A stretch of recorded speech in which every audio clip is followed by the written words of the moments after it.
Hello tout le monde et bienvenue sur Ultraviolet, l'émission qui vous recharge en vitamine D.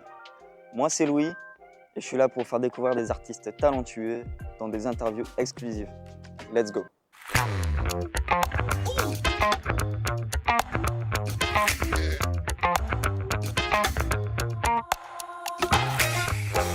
On se retrouve aujourd'hui avec Menijab pour ce premier épisode d'Ultraviolet. Menijab, enchanté. Salut. Et bienvenue sur ce nouveau format Ultraviolet. Merci. Merci à toi pour être venu, pour avoir accepté l'invitation. Et est-ce que tu peux te présenter rapidement pour les personnes qui nous regardent? Moi, c'est Menijab. Je suis un rappeur et chanteur de Bordeaux. Aujourd'hui, je suis venu parler de mes sorties, mes actualités, plein de trucs cool à venir. D'ailleurs, tu fais bien de parler d'actualité. Est-ce que tu peux nous raconter un peu ce que tu fais en ce moment? Il y a quasiment un an, là, ça va être l'anniversaire de mon premier EP. Donc, j'ai sorti un premier EP qui s'appelle Merci pour les roses.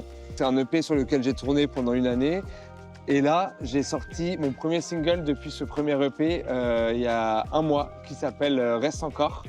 Donc, c'est un single qui parle de santé mentale. Et donc, c'est une nouveauté pour moi d'aborder des sujets comme ça. Donc, j'ai ça comme actualité, c'est la sortie de Reste encore. Va aussi avoir la réédition de luxe de mon premier EP Merci pour les roses. Donc ça, c'est quelque chose qui arrive dans une semaine tout pile. Et plein de singles à venir pour 2025 et un EP normalement qui arrivera en 2025. Est-ce que tu peux nous raconter le premier contact que tu as eu du coup avec le rap, avec ton art? Avec mon frère, on avait la même chambre, c'est mon grand frère. Et en fait, on avait un poste de radio sur lequel on écoutait Skyrock. Donc c'était à l'époque de d'IAM, Sniper, NTM, La Funky Family. Et c'est là que j'ai découvert le rap. Et donc on écoutait du rap à fond. Et en plus j'étais petit, peut-être que j'avais 4-5 ans, mais j'étais trop fan de NTM, d'IAM et tout ça. Et depuis, j'écoute du rap, quoi. Et ça a toujours fait partie des musiques que j'écoutais le plus, de ma culture musicale. Et je crois que c'est le style que j'ai toujours le plus aimé, quoi. C'est ce qui t'a poussé du coup à en être là aujourd'hui? Ouais, je pense qu'il y a ça, il y a toute la musique en général. Entre-temps, je suis passé par d'autres styles. Quand j'étais ado, c'était plus le rock. C'est l'époque pas mal du rock anglais, Pete Doherty, les Libertines et tout ça. J'ai écouté de tout, j'ai fait plein de styles de musique différentes, mais c'est toujours le rap qui est resté la musique numéro 1. Et je crois que j'ai jamais envisagé de faire de la musique moi-même de manière professionnelle dans un autre style que le rap. Mes influences actuelles, ça va plus être des styles plus modernes de rap.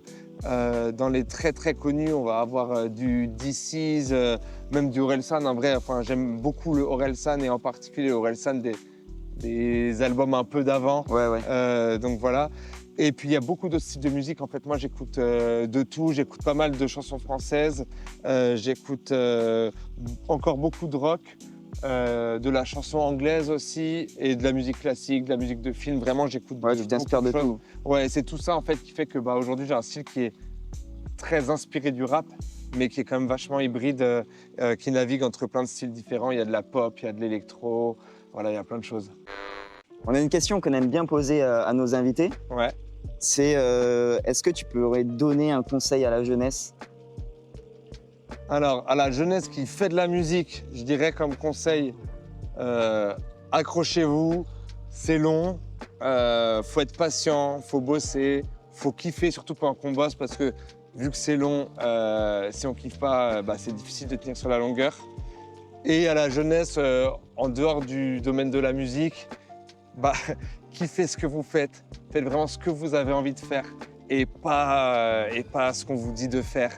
Et évidemment, je parle d'études, je parle de choix dans la vie. Voilà, en globalité, ouais. Ouais, il y a toujours un moyen il y a toujours une route tracée et une route moins tracée où parfois c'est plus compliqué mais où on fait ce qu'on kiffe Ouais. et où on s'amuse beaucoup plus que sur l'autre route. Donc prenez cette route-là, elle est bien plus cool que la route toute tracée métro boulot dodo. On est sur Ultraviolet. Ouais.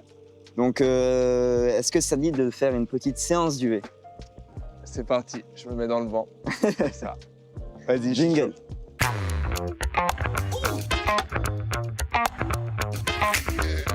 La séance d'UV, c'est ma question. C'est la question de Louis. Ok. Attention, elle peut faire très peur. Ça va, elle fait peur, mais on est au soleil, donc...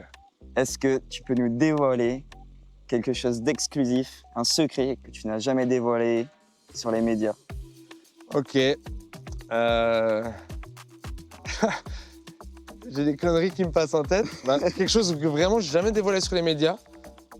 Je kiffe faire le ménage. Ça me détend, ça me vide la tête. Donc voilà, je kiffe faire le ménage chez moi. Tu chantes, t'écris des textes en faisant le ménage ou pas du tout? Non, mais par contre, j'écoute de la musique, je me vide la tête et après, je sais pas, je suis bien pour écrire des nouveaux sons, pour faire de la musique, voilà. Une petite séance de ménage avant d'aller en studio?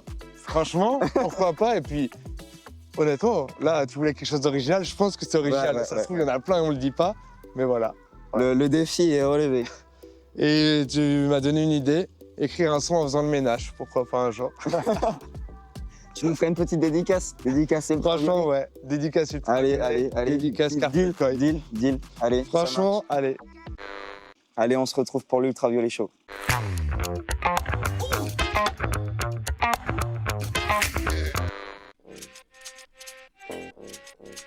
Hey.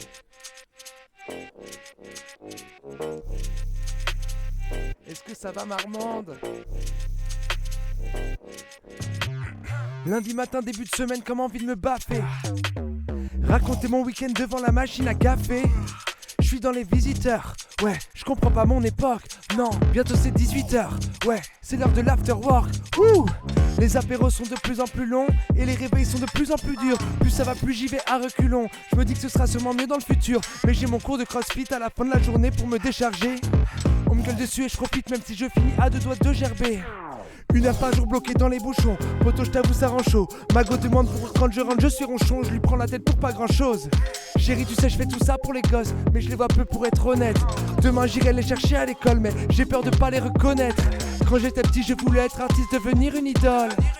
J'y pense le midi en ouvrant le plastique des barquettes de Lidl. Bois, je pourrais faire des millions dans une boîte aux States. Des émissions, choper la grossette, mais j'ai l'impression d'être d'une autre espèce. Je suis en prison dans un open space. Merci beaucoup, Menijab, pour cette petite interview. Avec plaisir. J'espère que t'as kiffé. Ouais, complètement. Très bon accueil, très bonne ambiance, il fait beau. Bon, ben c'est top.